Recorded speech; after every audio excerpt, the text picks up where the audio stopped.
Sugars India US trade deal हो चुकी है, सब कुछ मार्केट में पॉजिटिव मिला, लेकिन अचानक से मार्केट में गैप डाउन ओपनिंग होने का पीछे का रीजन क्या है? सिर्फ एक छोटा सा रीजन है। ऑल्दो ये पूरे मार्केट के लिए रीजन बड़ा नहीं है, एक सेक्टर के लिए बड़ा रीजन जरूर हो सकता है। डेफिनेटली आईटी सेक्टर की बात यहां पर हो रही है। और आज के दिन केन्स टेक्नोलॉजी, डिक्सन टेक्नोलॉजी और मार्केट भी कहीं ना कहीं इसी कॉशियसनेस के अंदर डाउन देखने को मिला। ऑल्दो आईटी सेक्टर तो कल भी 7% के आसपास क्रैश कर गया था, बट आज फिर से आईटी में गिरावट है। और केन्स डिक्सन इस एक खबर से आज के दिन आपको डाउन देखने को मिले।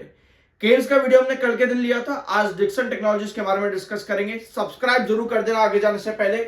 I am NISM 7 certified. खबर क्या है, पहले तो आपकी न्यूज पर आते हैं।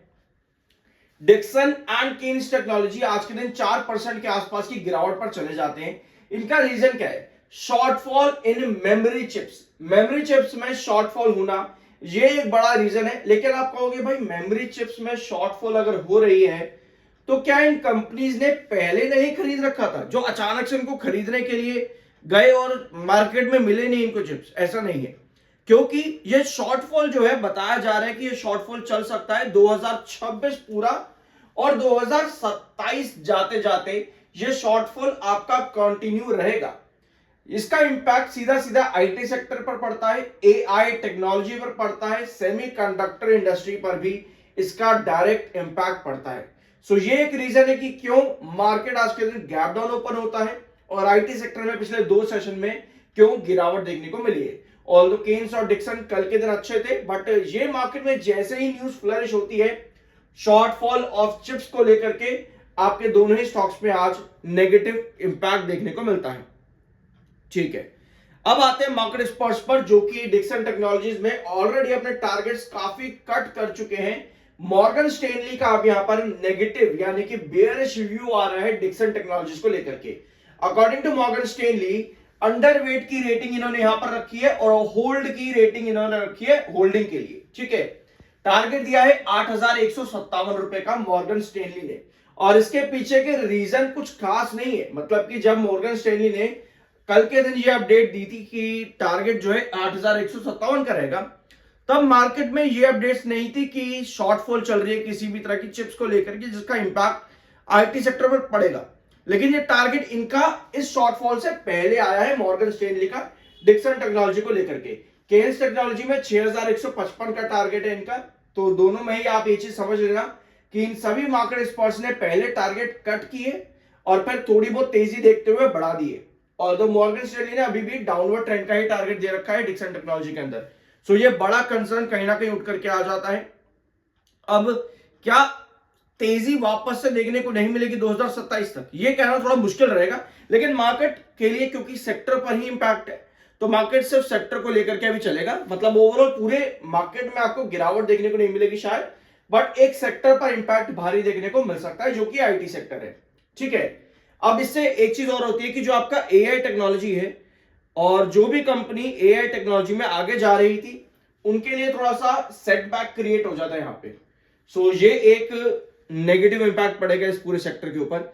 सो कंपनी में ESG रेटिंग 76 की मिली है आउट ऑफ 100, जो कि दी गई है CSA की तरफ से। ठीक है, CSA ने 76 की रेटिंग दी है कंपनी को। और 76 रेटिंग जो होती है ये कंपनी के परफॉर्मेंस को high performing, industry leading and strong company बताती है। तो डिक्सन टेक्नोलॉजी में रेटिंग CSA की अच्छी आई है। ESG स्कोर कंपनी ने 76 का किया है, जो कि कंपनी को स्ट्रॉन्ग बताता है। सो रिसेंटली कंपनी के Q3 के रिजल्ट्स भी आए थे, जहां पर कंपनी ने परफॉर्म कैसा किया है देख लेते हैं उसको एक बार। सो दिसंबर 2025 में कंपनी का ग्रोथ आया मात्र 2.08% का, यानी कि 28.79% जो कंपनी ने सितंबर में दिया था वहां से बहुत बुरा रिजल्ट कंपनी ने दिया। और रिवेन्यूज कंपनी के ईयर ऑन ईयर बेसिस पर बढ़े थे, but quarter on quarter basis पर लगभग 4,200 करोड़ के आसपास का कंपनी का डिक्लाइन आया है रेवेन्यू के अंदर। अब आते हैं नेट प्रॉफिट्स पर, जहां पर कंपनी का ग्रोथ 68% था और सितंबर में कंपनी का ग्रोथ था 185% का, यानी कि प्रॉफिट ग्रोथ भी कंपनी का बहुत ज्यादा गिरा है। तो ये रिजल्ट्स कंपनी के अच्छे नहीं है, बट स्टॉक फिर भी एक बुलिश रिकवरी की तरफ चल पड़ा था मार्केट की वजह से। इसके पीछे का रीजन मार्केट रहा है। लेकिन यहां से पोजीशन क्या बनेगी? टेक्निकली 68.1 का आपका एमएफआई, 55.9 का आरएसआई है। एमएससीडी सिग्नल आपका अभी भी बहुत बेरिश है। 625.5 का एमएससीडी सिग्नल है और 447 का डे एमएससीडी सिग्नल आपका यहां पर अभी भी शो कर रहा है, जो कि किसी भी रिकवरी को ना ब्रेकआउट में कन्वर्ट होने नहीं देता है। सब्सक्राइब कर दिया करो प्लीज यार, पैसे नहीं लगते इस चीज के। अब आते हैं आपके चार्ट पर।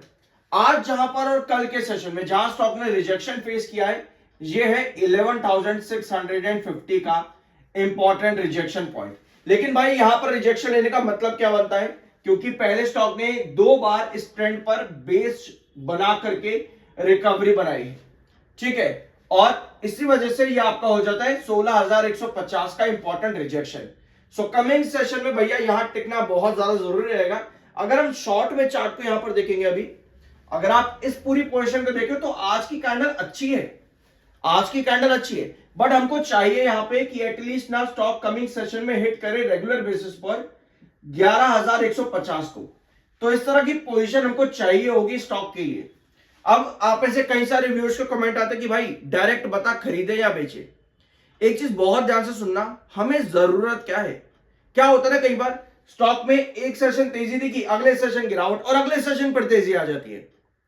तो अगर आप इस तरीके से काम करते हो कि भाई आज गिर गया भैया बेच दूं क्या, कल बढ़ गया भाई खरीद लूं क्या, इस तरह से काम नहीं किया जाता मार्केट के अंदर में।